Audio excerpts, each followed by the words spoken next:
Hi friends, ఈరోజు మా అత్తమ్మ గోధుమలతో పాయసం అయితే చేసింది. ఇది సూపర్గా ఉంటుంది. ఒకసారి అయితే ట్రై చేయండి.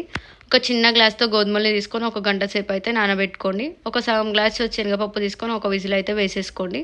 ఇప్పుడు ఇందులోకి మనకు కిస్మిస్, బాదం, జీడిపప్పు, శొంఠి, సోంపు, ఇలాచి, బెల్లం, నెయ్యి అయితే కావాలి. ఇప్పుడు మనం నానబెట్టుకున్న గోధుమలు ఉన్నాయి కదా, వాటిని అయితే కొంచెం వాటర్ వేసుకొని మిక్సీకి అయితే పట్టేసుకోండి గరుకుగా. మనకు శనగపప్పు 70% అయితే ఉడకాలి. ఉడికినాయో లేదో చూసుకున్నాక ఒక గిన్నె తీసుకొని ఆ గిన్నెలోకి ఉడకబెట్టుకున్న శనగపప్పుని మనం మిక్సీ పట్టిన గోధుమలు వేసుకొని ఒక 5 నిమిషాలు ఉడికినాక ఇలాచీ పౌడర్ వేసుకొని ఒక 10 నిమిషాలు అయితే ఉడికించుకోవాలి. అది ఉడుకుతూ ఉంటుంది. మనం శొంఠి సోంపు అయితే దంచి పెట్టుకోవాలి. ఇప్పుడు ఉడికే దాంట్లోకి బెల్లం వేసేసుకొని అలాగే శొంఠి సోంపు వేసుకొని ఇవన్నీ వేసుకున్నాక ఒక 10 నిమిషాలు ఉడికించుకోవాలి. అది ఉడుకుతూ ఉంటుంది. ఇప్పుడు మనం పక్కన ఒక గిన్నె పెట్టుకొని అందులోకి నెయ్యి వేసుకొని బాదం, జీడిపప్పు, కిస్మిస్ అయితే వేయించుకోవాలి.